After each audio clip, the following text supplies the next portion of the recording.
Hello my students, how are you?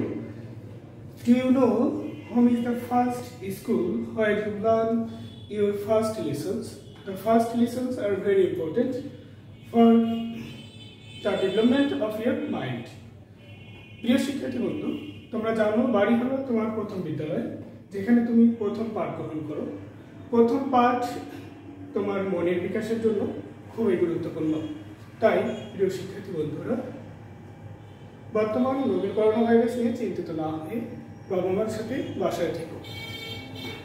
প্রিয় শিক্ষার্থী বন্ধু, তোমাদের সাথে আজ কোনো গল্প করবো না, তবে একটি কথা বলতে চাই। তোমাদের নিয়ে আমি বেশ চিন্তিত ছিলাম। গতকাল রাত 10টায় তোমাদের নিয়ে একটু ভাবছিলাম যে তোমরা কেমন আছো, বাসায় সঠিকভাবে লেখাপড়া করছো কিনা।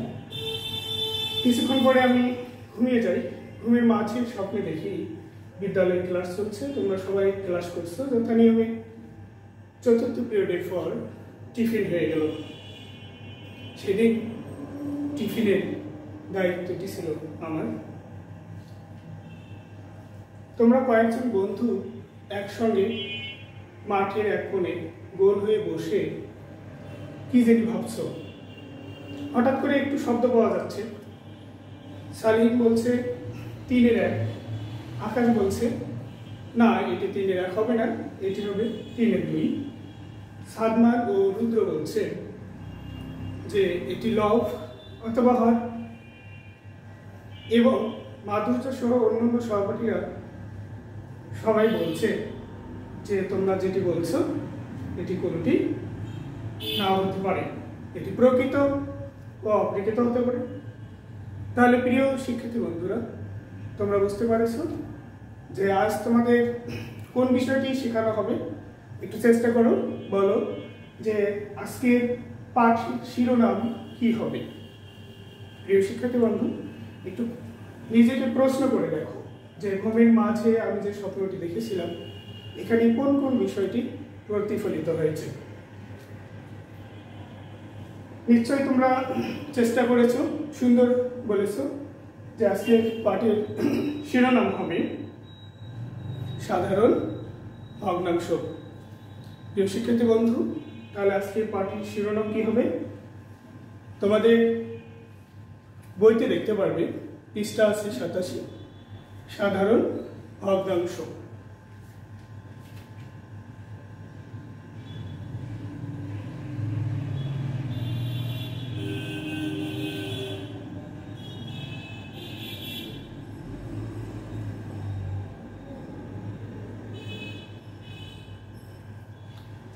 প্রিয় শিক্ষার্থী বন্ধু, আজকে পাঠের শিরোনাম লিখেছি সাধারণ ভগ্নাংশ।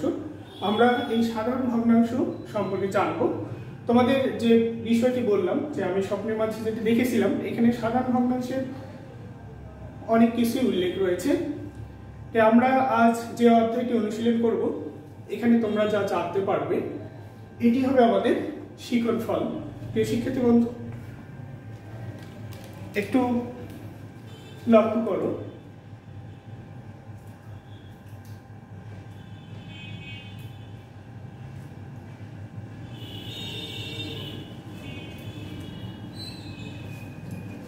অধ্যায়টি অনুশীলন করে তোমরা যা জানতে পারবে।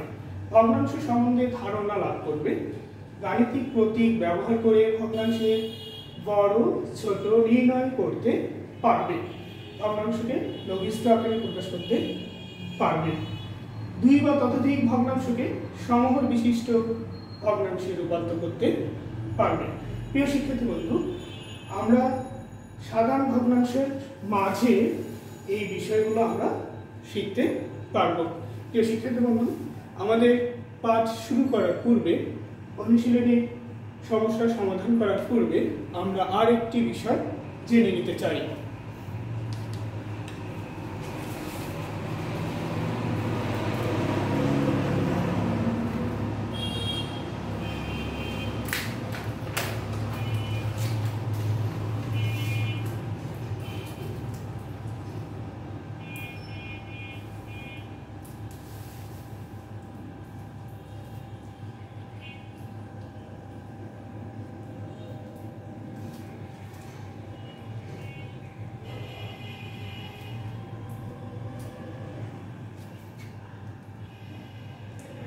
প্রিয় শিক্ষার্থী বন্ধু, এখানে লেখা আছে সাধারণ ভগ্নাংশ।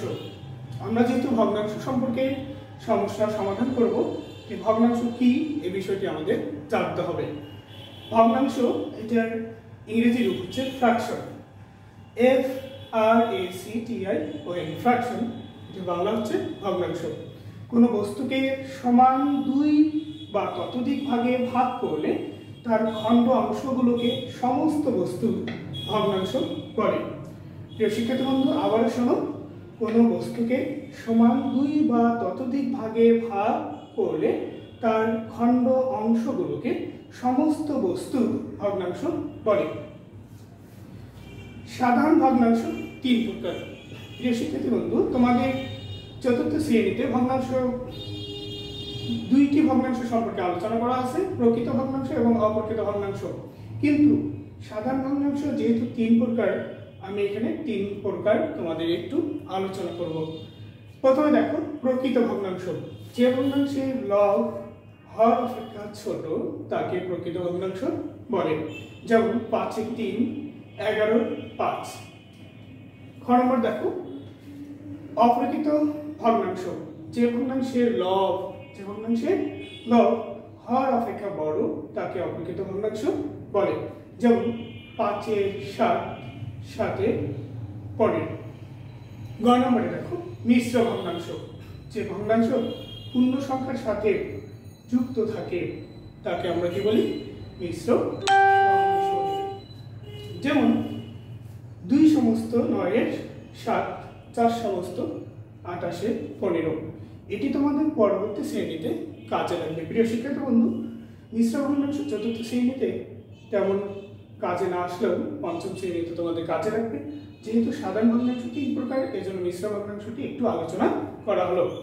মিশ্র ভগ্নাংশের পূর্ণ অংশকে সমস্ত বলা হয়। মিশ্র ভগ্নাংশের পূর্ণ অংশকে সমস্ত বলা হয়। প্রিয় শিক্ষার্থী বন্ধু, এখন আমরা আমাদের যে অধ্যায় সাধারণ ভগ্নাংশ পৃষ্ঠা 87 রয়েছে, এখান থেকে আমরা কিছু বিষয় জেনে নেব।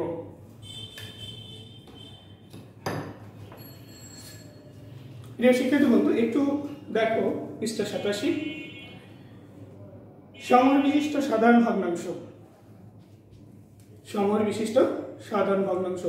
ভগ্নাংশের বিভিন্ন অংশের নাম মনে করি। প্রথমে লেখা আছে 4/3। 4/3। এখানে 4কে আমরা কি বলবো? হর, আর 3কে লব বলবো। সুন্দর বলেছ। আবার দেখো 4 এটা হর আর 3 আছে লব। প্রিয় শিক্ষার্থী বন্ধু, একটু ফলো করো। হর আছে 4, লব আছে 3। হর বড়, লব আছে ছোট। আমরা জানি যে কোনো ভগ্নাংশের হরের চেয়ে লব যদি ছোট হয় তাহলে এটা হচ্ছে প্রকৃত ভগ্নাংশ। প্রিয় শিক্ষার্থী বন্ধু, এখন আমরা আমাদের পাঠ্য বইয়ের 94 পৃষ্ঠায় যাব। অনুশীলনী 1।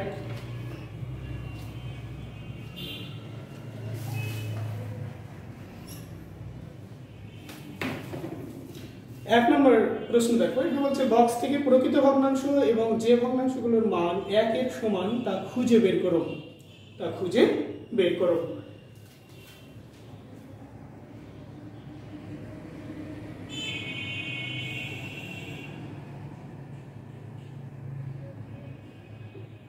সমাধান 1। প্রিয় শিক্ষার্থী বন্ধু, তোমরা একটু বইটি দেখো। তোমাদের এখানে 1 নম্বরে যেটি আছে, প্রকৃত ভগ্নাংশগুলো খুঁজে বের করতে বলছে। শিক্ষার্থী বন্ধু, আমরা জানি যে প্রকৃত ভগ্নাংশ বলতে কি বুঝি? যে ভগ্নাংশের লব হর অপেক্ষা ছোট তাকে প্রকৃত ভগ্নাংশ বলে।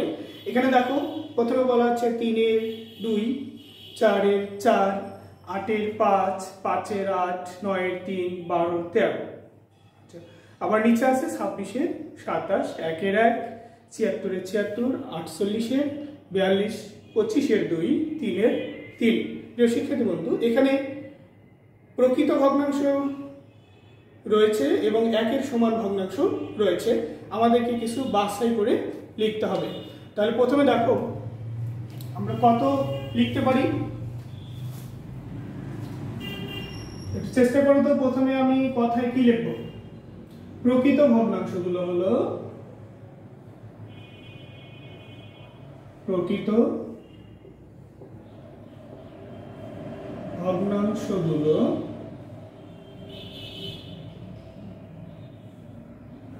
হলো, শিক্ষার্থী বন্ধু দেখো 3-এর 2, প্রথমে দেওয়া আছে 3-এর 2,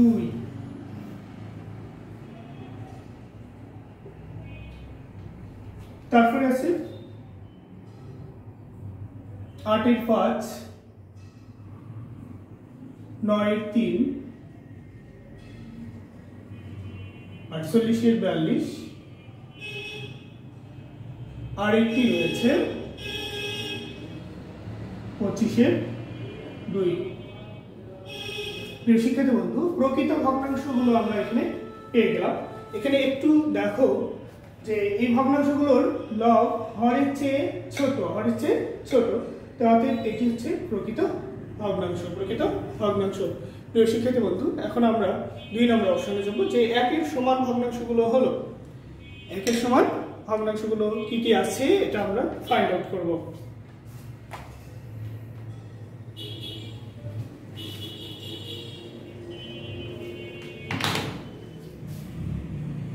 দুই নম্বর দেখো, 1-এর সমান ভগ্নাংশগুলো, 1-এর সমান ভগ্নাংশ গুলো হলো, 1-এর সমান ভগ্নাংশ। এখানে দেখো প্রথমে আছে 4/4, 1/1, 76/76, 3/3।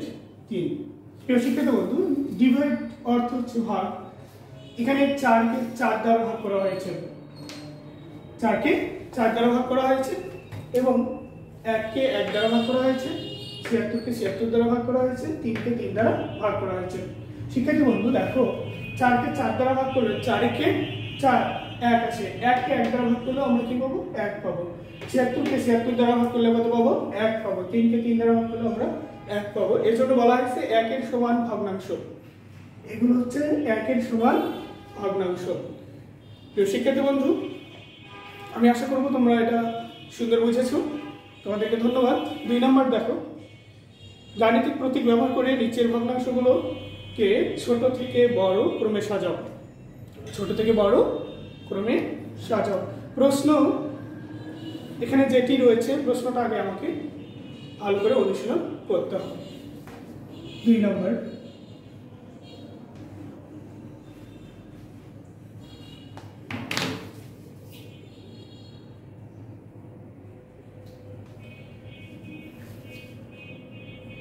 সাত ভাগের 6, 7-এর 3, 7-এর 7, 7-এর 2। প্রিয় শিক্ষার্থী বন্ধু দেখো, এখানে বলছে গাণিতিক প্রতীক ব্যবহার করে নিচের ভগ্নাংশগুলোকে ছোট থেকে বড় ক্রমে সাজাই।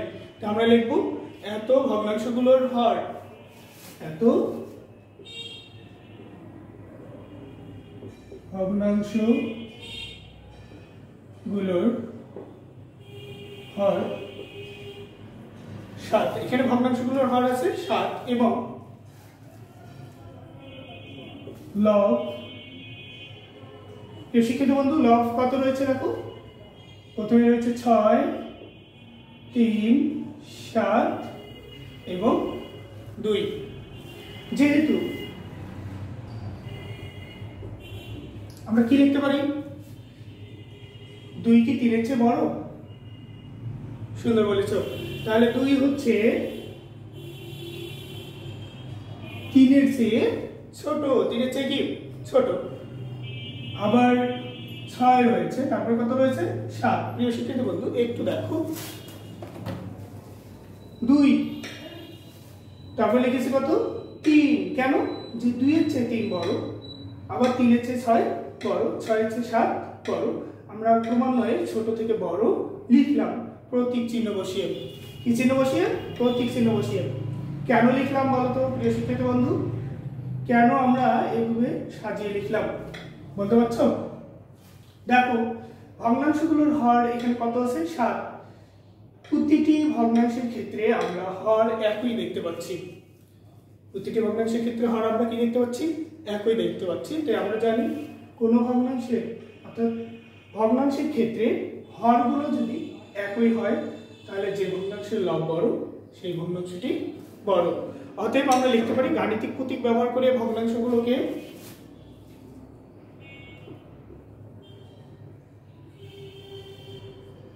গাণিতিক প্রতীক ব্যবহার করে ভগ্নাংশগুলোকে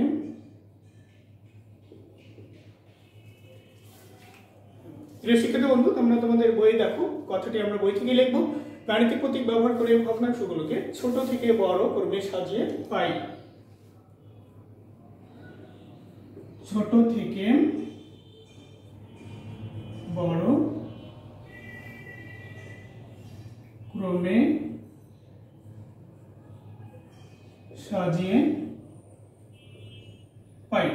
প্রিয় শিক্ষিত বন্ধু, তাহলে আমরা ক্রমে এখন সাজাবো। তাহলে প্রথমে কোনটি লিখবো? এখানে দেখো, তাহলে সবচেয়ে বড় কোনটি? 7। কোনটি রয়েছে? 7। আচ্ছা, তাহলে প্রথমে কোনটি লিখবো? 7 এর 7 লিখতে পারি, কিন্তু আমরা চিহ্নটা পরিবর্তন করে দেবো। তো প্রথমে ছোট থেকে বড় যেহেতু বলছে, যে ছোটর অবস্থানটা আগে হবে। 7 এ কত লিখবো বলো দেখি? এখানে দেখো 7 এ কত আছে? 2। 7 এ 2, তাহলে 7 এ 2 এটা সবচেয়ে কি ছোট। কেন ছোট হয়ে গেল? যে এখানে 2 কি আছে? ছোট আছে, 2 ছোট রয়েছে। তারপর বড় কোনটি হবে? 7 এ 3। তার চেয়ে বড় কোনটি হবে? একটু চেষ্টা করো। 7 এ 6। তারপর দেখো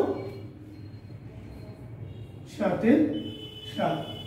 প্রিয় শিক্ষার্থী বন্ধু, আবার একটু ফলো করো। এখানে কয়েকটি ভগ্নাংশ রয়েছে যাদের হর গুলো সমান বা হর একই রয়েছে।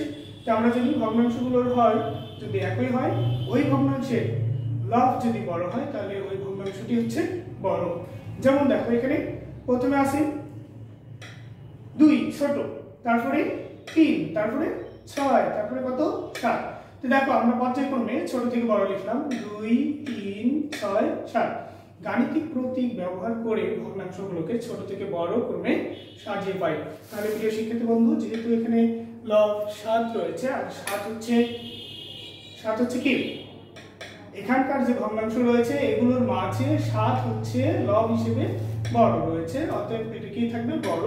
তার চেয়ে ছোট 7 ভাগের 6 ভাগ, তার চেয়ে 7 এর 3 ছোট, তার চেয়ে ছোট হচ্ছে 7 এর 2। প্রিয় শিক্ষার্থী বন্ধু, আমি আশা করছি যে তোমরা এই বিষয়টি সুন্দর বুঝেছো।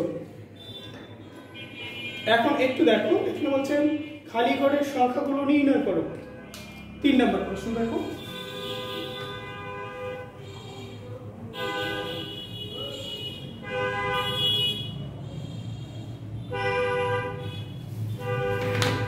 খালি ঘরের সংখ্যা নির্ণয় করো। এখানে 1 নম্বর আছে 3 এর 1 সমান 6 এর ফাঁকা ঘর। তা আমরা এখানে লিখতে পারি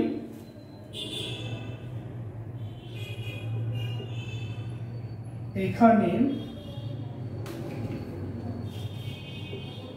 3 গুণন 2 সমান হচ্ছে 6।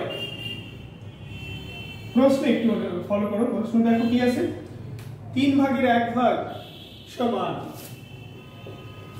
প্রিয় শিক্ষার্থী বন্ধু, দেখো আমরা 3 কে কত দ্বারা গুণ করেছি? 2 দ্বারা। 2 দ্বারা গুণ করে কত পেয়েছি? 6 পেয়েছি। তাহলে আমরা হর এবং লব উভয়টিকে 2 দ্বারা গুণ করব। কত দ্বারা গুণ করব? 2 দ্বারা। তাহলে এখানে লব আছে 1, 1 গুণন 2, হর আছে 3, 3 গুণন 2। তাহলে প্রিয় শিক্ষার্থী বন্ধু, এখন দেখো আমরা কি পাচ্ছি, 2 গুণন 1, 2 কে 2, 3 গুণন 6। প্রিয় শিক্ষার্থী বন্ধু, আমরা এখানে দুইটি মানে সাইড পেয়েছিলাম। সাইড দুটি কি ছিল? 3 ভাগের 1 ভাগ সমান ফাঁকা ঘর, নিচে ছিল কত? 6। কত ছিল? 6। এখন দেখো প্রিয় শিক্ষার্থী বন্ধু, এখানে বাম পক্ষে রয়েছে 3 ভাগের 1 ভাগ, 3 ভাগের 1 ভাগ, ডান পক্ষে রয়েছে 6 ভাগের ফাঁকা ঘর। এখন কত হবে এটি আমাকে নির্ণয় করতে হবে।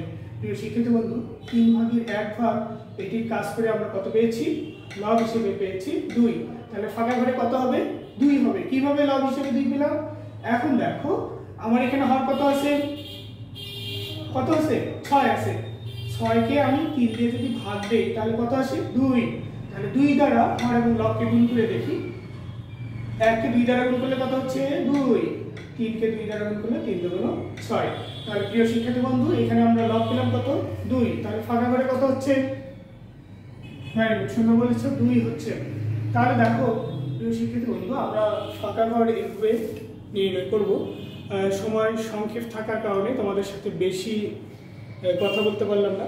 এরপরে তোমরা মনে রাখবে, তোমাদের যে কোনো সমস্যা হলে আমার মোবাইল নাম্বার রয়েছে, ফোন করে আমার কাছে জেনে নিতে পারবে। একটু অংশ তোমাদের সাথে কথা না বললেই নয়, 4 নম্বর অপশনটা দেখো। এখানে বলছে নিচের ভগ্নাংশগুলোকে লঘিষ্ঠ ভগ্নাংশে রূপান্তর করো। লঘিষ্ঠ একটা অঙ্ক তোমাদের বুঝিয়ে দিচ্ছি, তোমরা বাসায় বাকি অঙ্কগুলো করতে পারবে।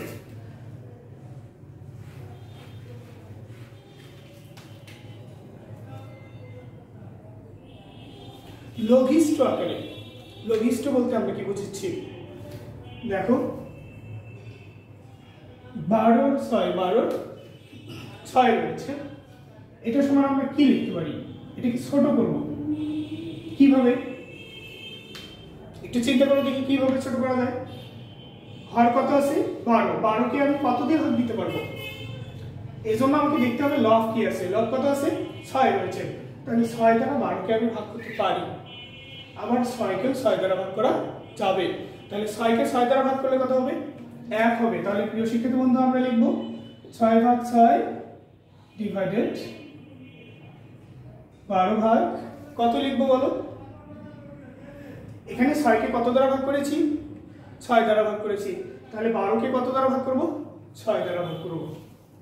শিক্ষার্থী বন্ধু দেখো, 6 কে 6 দ্বারা ভাগ করলে কত হচ্ছে? 1। 12 কে 6 দ্বারা ভাগ করলে কত হচ্ছে? 6 দুগুণ 12। তাহলে আমরা কত পেলাম?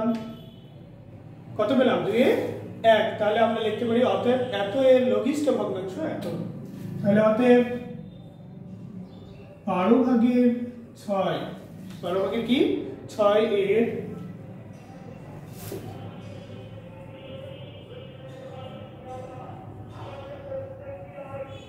লঘিষ্ঠ ভগ্নাংশ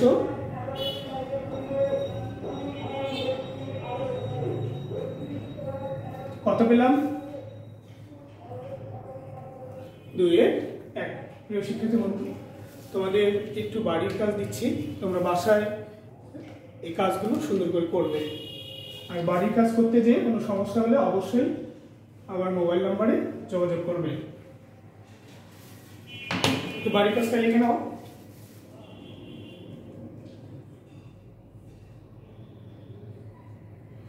এক নম্বরে তোমাদের থাকবে প্রকৃত ও অপ্রকৃত ভগ্নাংশ নির্ণয় করো।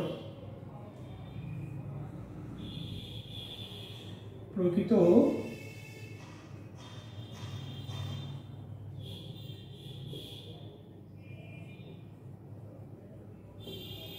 ভগ্নাংশ নির্ণয় করো। 2 নম্বর আমরা যে অপশনটি শিখলাম, গাণিতিক প্রতীক ব্যবহার করে নিচের ভগ্নাংশগুলোকে ছোট থেকে বড় ক্রমে সাজাও।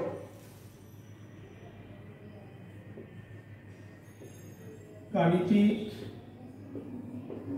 প্রতীক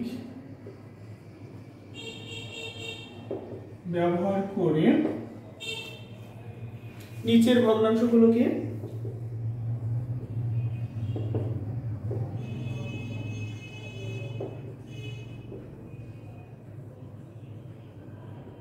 গুলোকে ছোট থেকে বড় ক্রমে সাজাও। 3 নম্বর একটা অপশন শিখলাম, খালি ঘরের সংখ্যা নির্ণয় করো।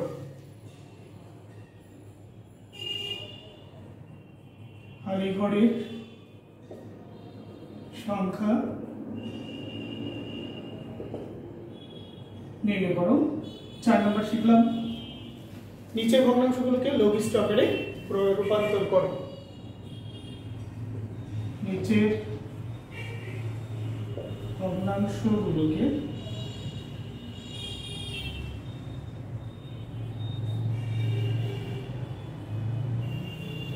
লঘিষ্ঠ আকারে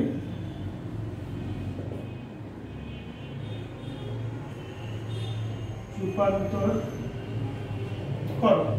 প্রিয় শিক্ষার্থী বন্ধু, তোমার বাসায় এগুলো কাজ করবে। যে কোনো সমস্যা হলে আমাকে কল করে এই বিষয়গুলো জেনে নিতে পারবে। মনে রাখবে তোমরা হচ্ছে ভবিষ্যতের নাগরিক। প্রিয় শিক্ষার্থী বন্ধু, বর্তমান করোনা ভাইরাস প্রতিরোধের জন্য তোমাদের যে নির্দেশনা দেওয়া হয় নির্দেশনাগুলো মেনে চলবে।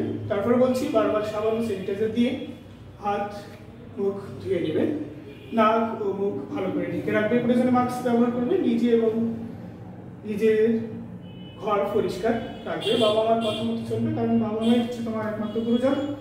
আর তুমি বাবা মার কাছ থেকেই ফার্স্ট যে শিক্ষাটা, প্রথম যে শিক্ষা সেটি তুমি পেয়ে থাকো। অবশ্যই তোমাকে তাদের কথা অনুযায়ী সকল কাজ সম্পন্ন করতে হবে।